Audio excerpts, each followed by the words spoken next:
Lifestyle Gardening is a production of IANR Media and Nebraska Extension.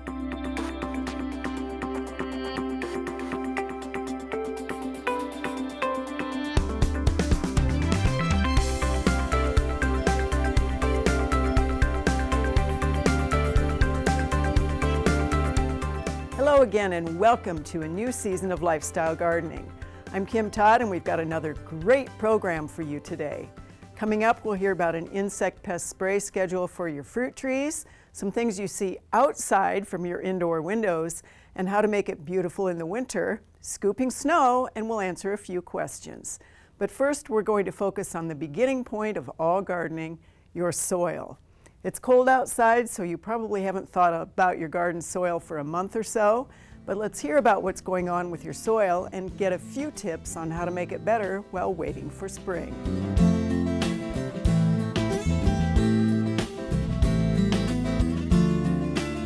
We talk a lot about what to do to get your garden ready for next spring when it's fall of the year. This has been a really abnormally dry and open and warm season. So what I want to talk about is your soil and the condition of the soil and some of the things that you should be looking at as we move further into winter. If you look at this soil, it is really dry on top. We dig by hand in our garden. We make sure we don't compact the soil in our garden, but if it stays abnormally dry and windy, this soil can begin to certainly blow away, if not erode. And there's a huge difference between the area that's mulched, although we're not going to mulch everything where our annuals are, and the area that isn't. So this is another good reminder that in locations where you want to hold that soil, moisture, keep those plants healthy over the winter months, a good layer of mulch is a great idea. So I want to take a look at the cover crop, because typically what we also will recommend is using cover crops and then tilling them in, and whether we do or do not do that depends a little bit on the situation and the weather itself. You might have noticed that the soil in our garden that we turned over in the fall is full of big rough clods, and we did that on purpose. That really helps to hold that moisture, really does also cut down on the wind erosion. If you till too finely, you get dust, and that dust is of course going to blow, then you lose the topsoil. Our cover crop that we planted in the fall came up a little bit spotty. Part of that is because we left our potatoes, but typically you turn that cover crop over, and we chose to leave this here. This is on a slope. And we were concerned, because we've seen it happen, that if we do get moisture, and we get a lot of moisture in a gully washer sort of a way, that soil is going to end up at the bottom of the hill. So in the first place, it's green. In the second place, of course, it holds that soil. We will then use this cover crop to help amend that soil as we go into the spring of the year. An open, dry winter and a great spring and summer can also lead to a lot of weed growth, and if your soil stays open in the winter, you're going to have more weeds. We have all sorts of things that have popped their heads up here. It's a good time to take a look at where they have emerged. Are they winter annuals that you really didn't get taken care of? Are they those great perennials like the dandelions that you want to keep your eye on? Or are they marauders that have come from a different part of the garden like this palm sedge? So, as with anything in the landscape, you're scouting and you're looking for what is the condition of the soil, what is the condition of the plants in the soil. Are there plants that are out of place, whether they are weeds or weed-like perennials or annuals, that you really don't want in that landscape? Take a look at that and get rid of those before your season actually starts.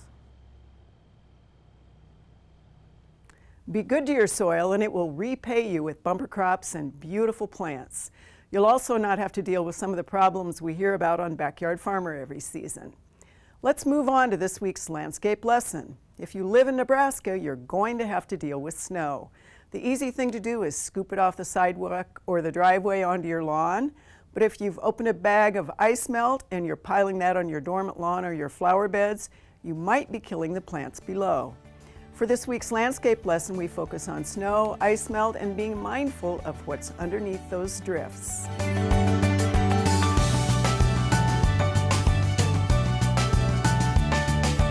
The beauty of that wet winter snow is a sight to be seen, of course, but if you're the one who has to do your own snow removal, you also know that those heavy snows can be really hard on the back.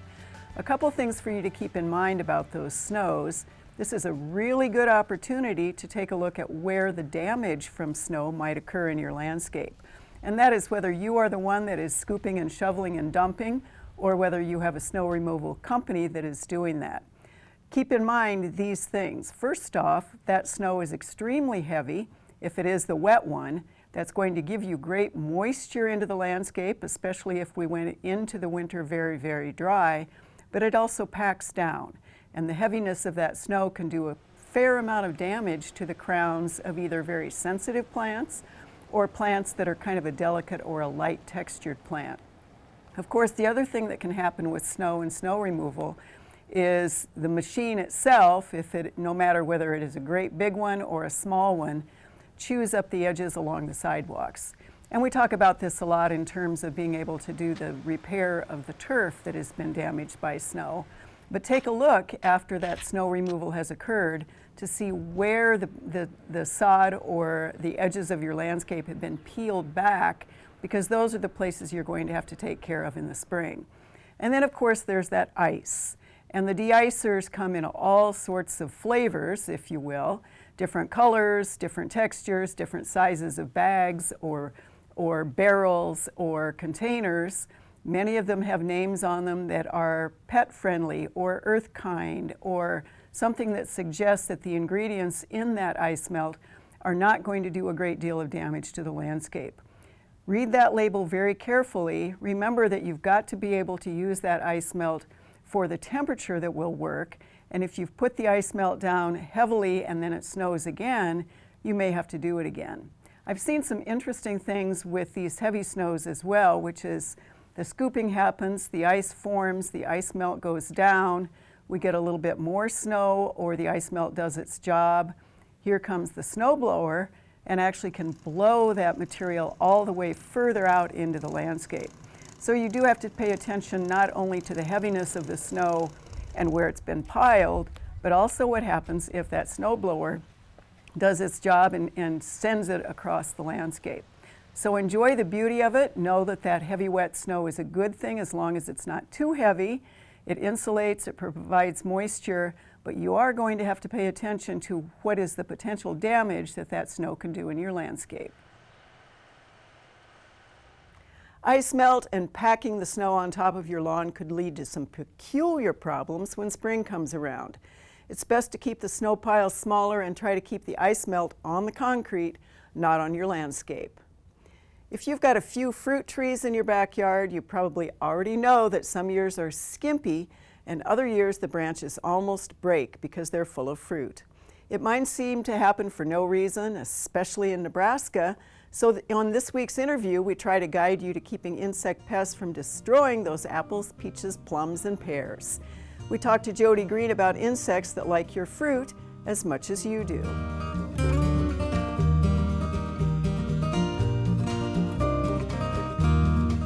We had a lot of questions last year from people who really want to know how to grow their own fruits in their own home gardens. And we're hoping this is a trend that continues. We also got, of course, a lot of questions about what is wrong with my apple, peach, pear, plum, or raspberry. So we thought we'd get a little bit of a jump on the season by talking to Jody Green about exactly how we should manage those fruit trees and those brambles during the off season so that next year we don't have to deal with protein in our plums. So Jody, you are pretty much the expert in terms of pests of everything, whether it is bed bugs or fruits. What are you going to tell people to start with now that we are December, January, February, March, April, May, and they want those apples in August? Where do we start? Right. Well, we have to start thinking about this right away, because even though our plants and our trees are dormant right now, we do need to think about our spray schedule for next year. And we need to think about the pests that we found around our trees and in our fruit and try to prevent them from occurring again next year so we can have a good harvest.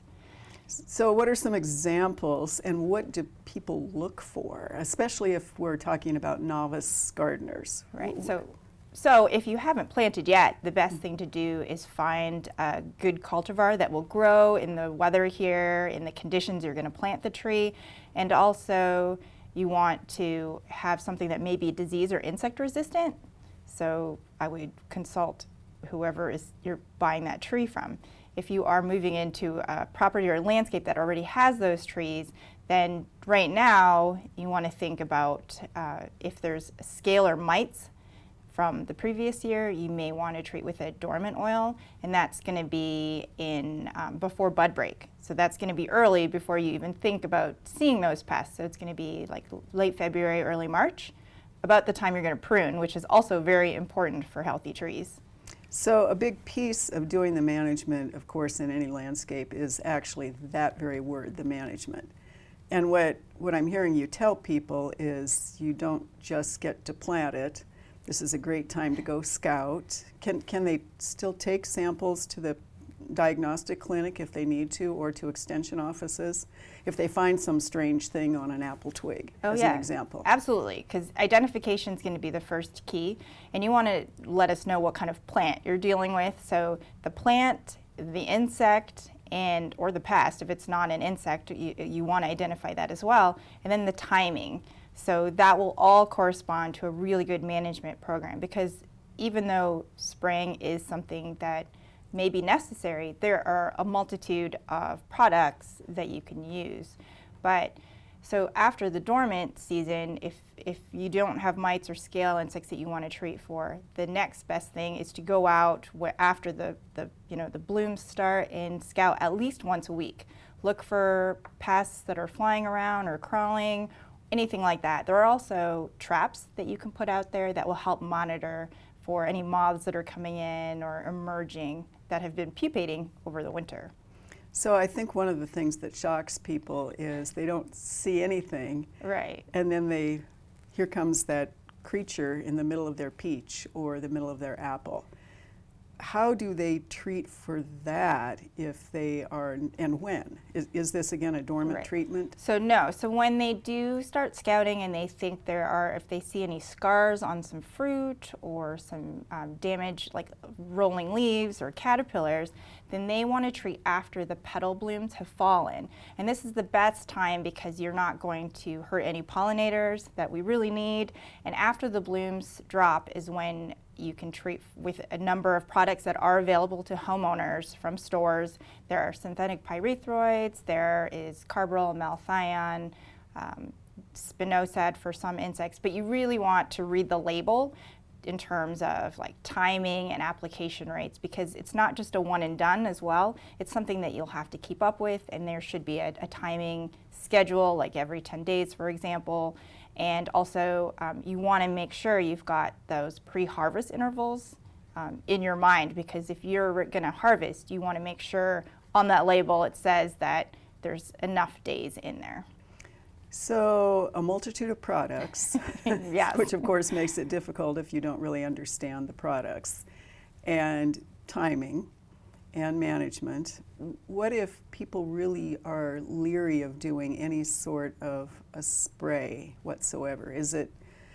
What are your recommendations for at least getting something edible from your fruit trees? So we call it the integrative pest management approach. So it encompasses a lot of different things. So if you can start trapping, there are going to be some organic options as well. You can do neem oil if you don't want to.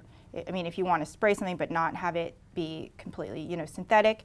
But then also the cultural control of cleaning up in the fall is very important, because those fallen fruits or fruits that remain on the trees, the leaves, all that, the debris that may fall down, a lot of pests can overwinter in those places. So you want to clean that up and remove that from the area so that pests won't emerge the following year. Well, and this has been a fall where cleanup, there's no excuse for not doing it, which is a little bit unusual for a season. But if you do that cleanup of the insects and the pests and the diseases you don't want, does that also get rid of habitat for the insects you do want? What's the balancing act on that one? I would say the cleanup is important in those particular areas. In areas where it's pollinator friendly, maybe outside of where the orchard is, leave those for the pollinators. All right. And I do know that last year you had a truly amazing peach crop. What did you do? What did you do? It was just luck, because I did nothing. All right, and a part of growing anything in the landscape, of course, is whatever Mother Nature decides to do. So you can follow the directions that Jody has suggested. You can do everything right. We can still get no apples or a million peaches. That's just the luck of the draw, and that's one of the things that makes the landscape and gardening and trying to grow your own food so much fun. Thanks, Jody, for talking about what might work, anyway, if you're growing your own fruit trees. It is so important to keep up with your spray schedules if you want to avoid those little boogers that are ruining your fruit crop. Of course, variety, location, and the Nebraska weather will be important factors for you to calculate into your schedule. And as you know, we do like to answer a few questions on our show. We've asked a few of our Backyard Farmer panelists to help you with some of those common questions. So let's take a few minutes to hear from some very familiar faces.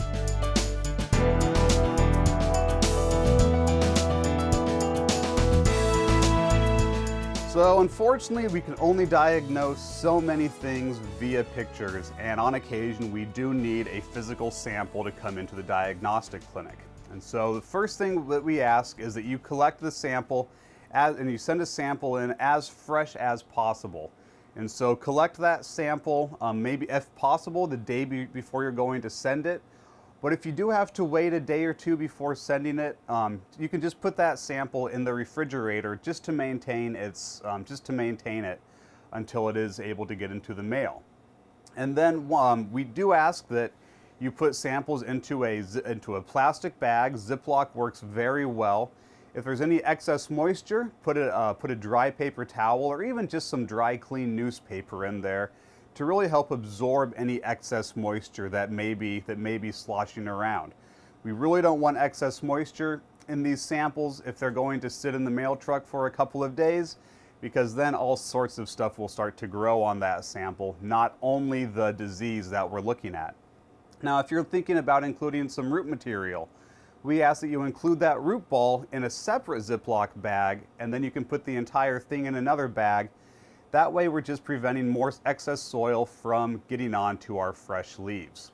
Then you can put that entire sample along with our sample identification form into a sturdy box, and you can mail it to the Plant Diagnostic Clinic. Our address is 1875 North 38th Street, Lincoln, Nebraska 68583.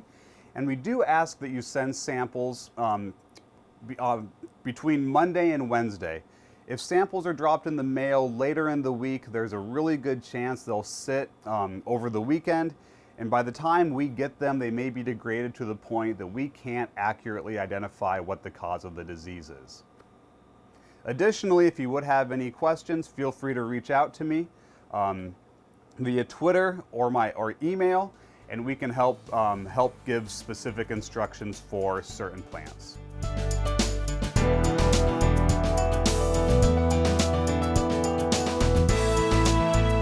It depends on what lawn you have, how you're managing it, and how well your system is putting out the water. Now, when I say system, everyone thinks of an in-ground automatic system. Well, it can be a sprinkler on the end of the hose as well. You need to know when you set that sprinkler, whether it be an automatic system or a sprinkler on the end of the hose, how much water are you putting out? And the way we do that is real simple. We put straight-sided cans like cat food cans or dog food cans or tuna cans out in the yard, spaced appropriately, usually 15 to 20 feet apart.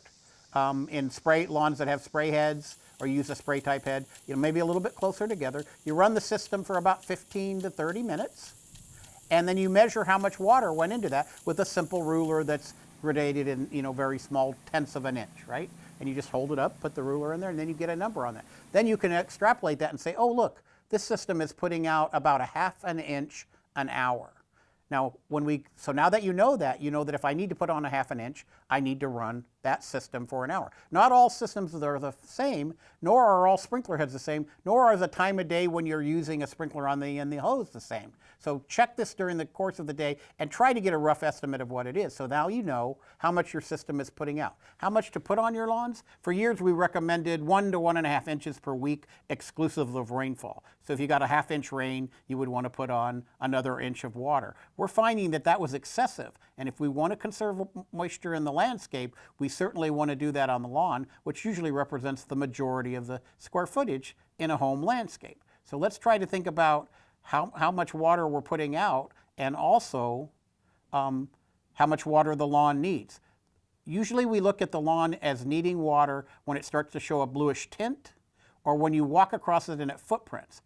And usually at that point in time, you put water on as needed. This might be, once or twice a week in the summertime, or during periods of long drought. But in periods where we're getting rain with a certain amount of frequency, it may be that in Nebraska conditions, in eastern Nebraska, and even to a limited extent even as far west, that you may not need any irrigation as long as we're getting timely rains. So now you know how much, and now you know how frequent.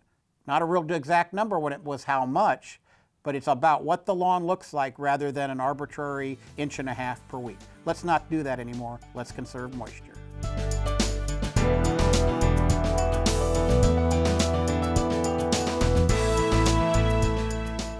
Sunscald is a specific type of injury that we see particularly on young trees, and it occurs during the winter months. The damage that we see usually happens on the south or the southwest sides of the tree, where the sun would shine on the bark on a warm winter day.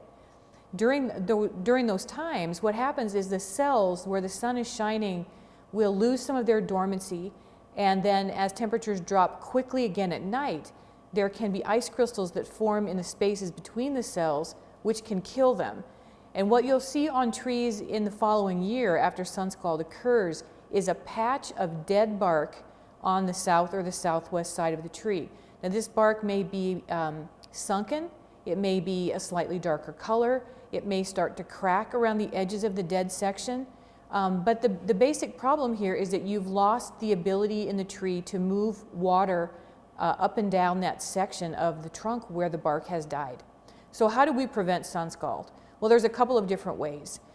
Trees that are drought stressed going into the winter are more susceptible to sunscald. So watering your trees in the fall, making sure they're well hydrated going into the winter, is a very good practice. A couple of other things you can do. We see sunscald most often on young trees with thin bark, things like maples or honey locust or birch. So if you have a young tree, try to shade the bark on the south and the southwest sides of the trunk during those first years when the bark is thin. One way you can do this is by getting white plastic protective wrap that you can get at a garden center or nursery that you put around the trunk of the tree. This usually comes in a spiral cone or a spiral form, and you'll just wrap it around the trunk. You can also use brown paper tree wrap to cover the trunk and protect the bark as well. Another method would be to put a wooden board on the south side of the tree and put it in the ground so that it shades that section of the trunk.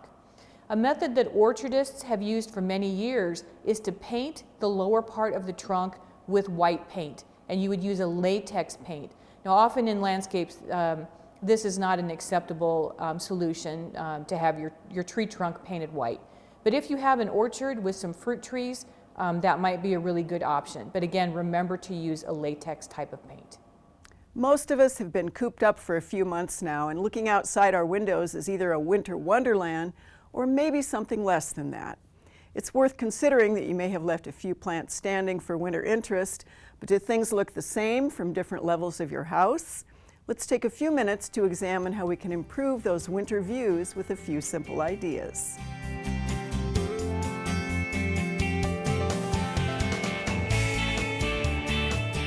Winter is a great time to actually take time to look out your windows, hopefully they're clean, and figure out whether you actually like what you see out of your own home or your business or school, anywhere else where there is glass. We don't really take time to do that often enough. We sort of take it for granted. We're in the kitchen, we're in the living room, we're looking out an office window. But this is a great time of year to pay attention to what the plants contribute to that landscape.